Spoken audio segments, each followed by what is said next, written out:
Hi everyone. Today we're talking about distress and how to decide which waves of distress to ride. Because the reality is, distress is inevitable. Distress is a universal experience. We are going to be faced with hard times that amplify our neurochemical dumping, our stress response, our fear brain. It's going to happen.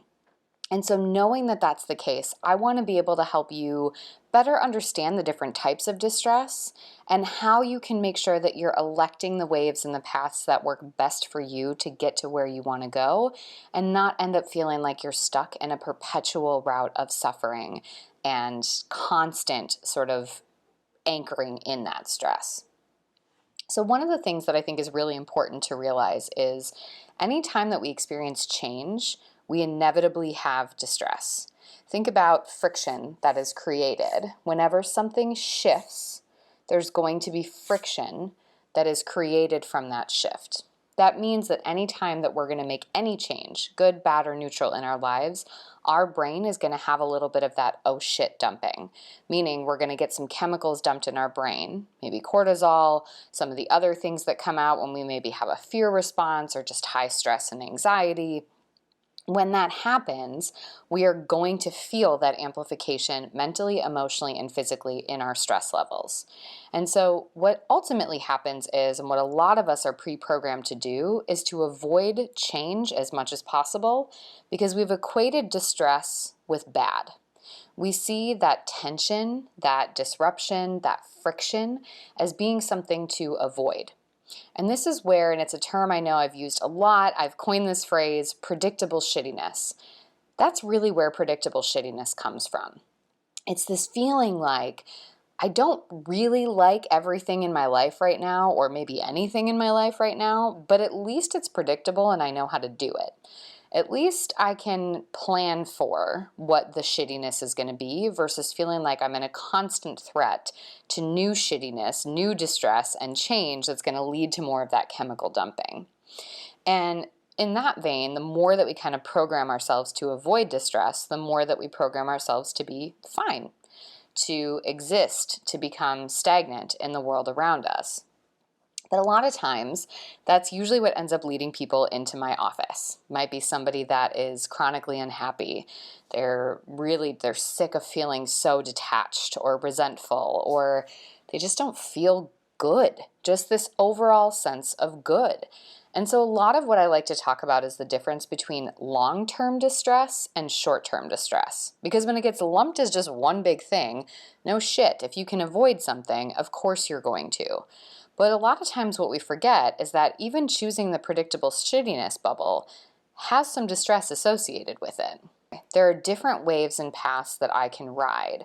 How do I, rather than just avoid any path of distress, how do I acknowledge that distress and stress are going to be present in my life and instead be more intentional about the pathways of distress that I'm riding so that they work for me rather than against me or anchor me back to my shame and predictable shittiness? So what I like to think about is short-term distress is usually that like really high spike or a peak in our distress that hits us a lot of pain and then it goes down really quickly. I hate needles. That is kind of the way that I think about shots or when I think about pain associated with a blood draw. It's quick, doesn't feel good, it's distressing, but it goes away. It's very short-lived, it's very temporary. A lot of times I would choose not to have my blood drawn, not to feel those things, right? If I could avoid them, then I might want to. But if I know that it's a short, quick, big burst of distress, but it's going to go away, if the outcome or the thing that I get is more aligned with my values, my goals, my wants, it starts to become a little bit easier to think, well, maybe I want that because I don't want to get the flu. Maybe I want a flu shot. I don't like that.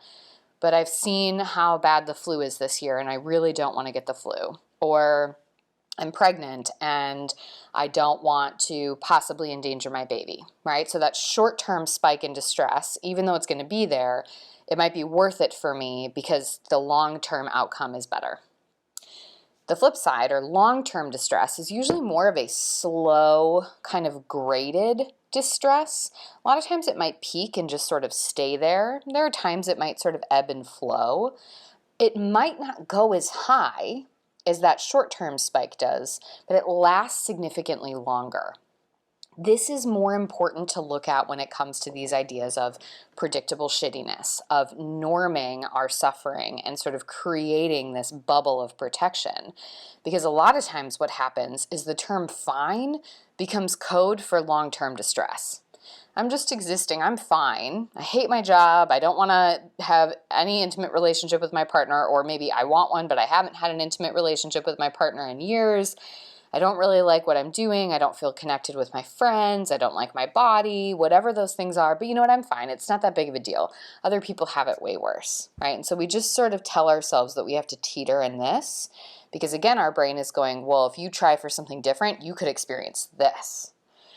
So as you think about this, I want to just kind of code short-term and long-term distress as two potential choices of where you can go when it comes to riding distress waves.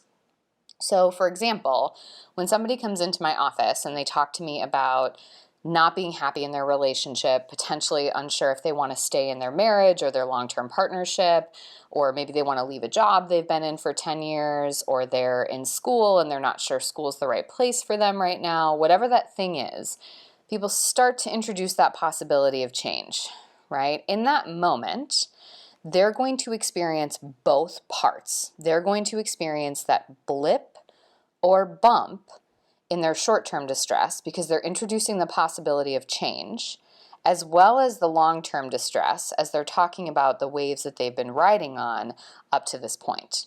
That's really overwhelming to feel both at the same time.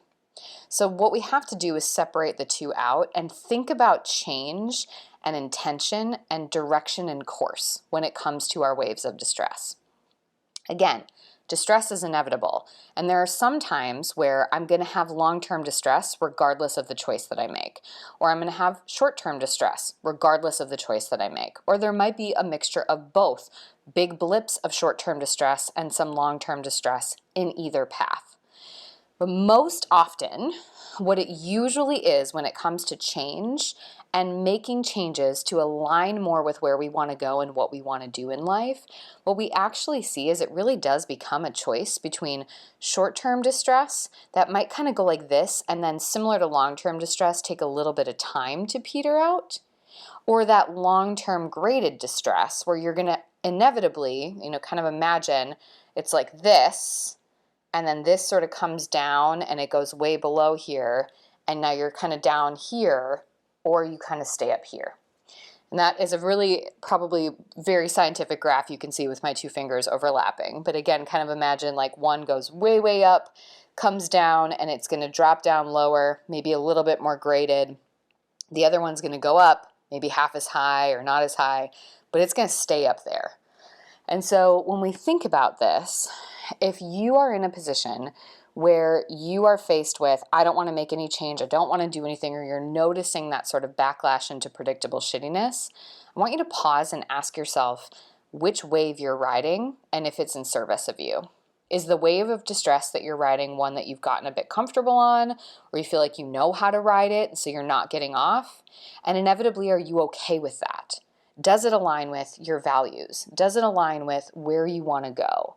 Does it help you detach from those feelings, those thoughts, those behaviors that are no longer working or serving you?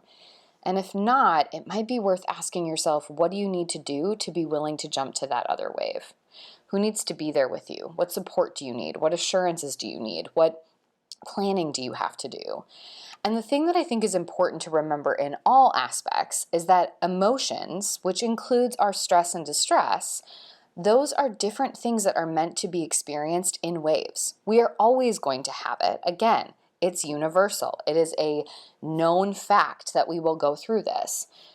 But the difference again is if I start to feel like I'm making choices that I am in control of the waves that I'm on, or at least I'm choosing the waves I get on, even if they feel a bit bumpy and out of my true and total control afterwards, it really does allow me to anchor and feel more rooted on it. And the last thing I'm going to tell you with this is just again to think about sometimes we pick waves that are in alignment with what we think everybody else wants us to do.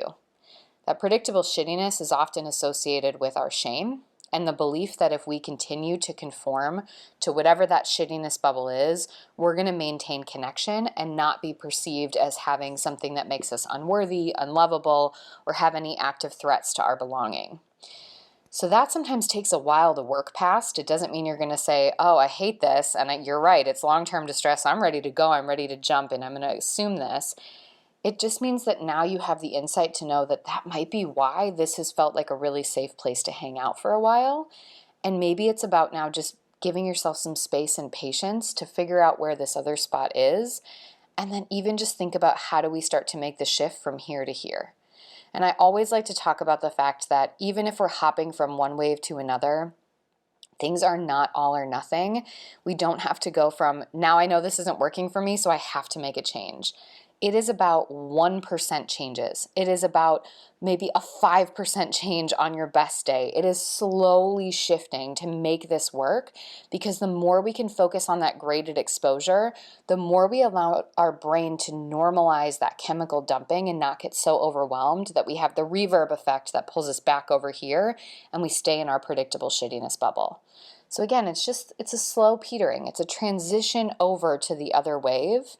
And even though there might still be some ups that we're going to hit when we do that, we're able to make a shift that our brain starts to feel a little bit more equipped to what we're going to be doing and how we're going to be making those shifts. All right, choice is yours. Which waves are you riding? How are they serving you? And what are you going to do to make sure that you're hopping on the ones that you feel like align with your values, your goals, your intentions, and take you to where you want to go?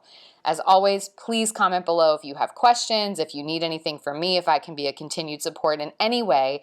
And as you get your aha moments, you make those shifts, I would love to be able to celebrate and support you. So